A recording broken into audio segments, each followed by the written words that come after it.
Ayan po, makikita nyo yung kapal ng kanyang punla, di ba? Linis.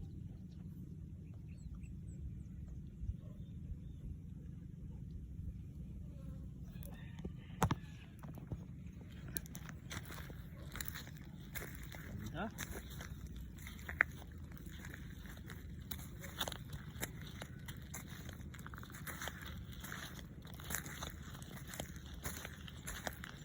Okay.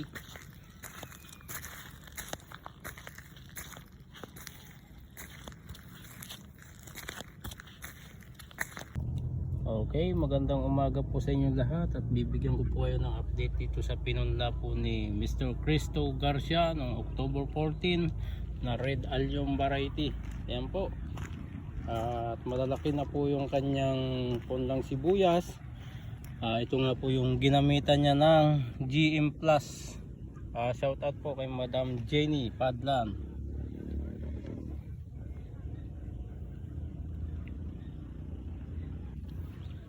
Bibigyan ko po kayo ng update dito sa kanyang punla.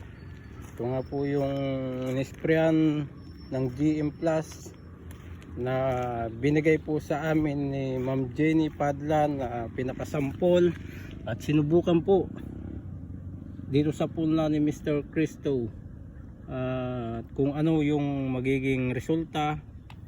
Ayan po, yan na po yung update.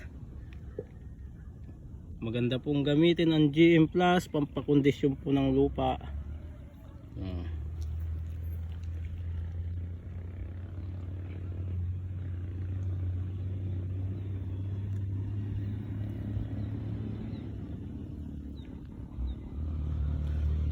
Sa mga gusto pong umorder po ng GM Plus dyan, meron po tayong stock.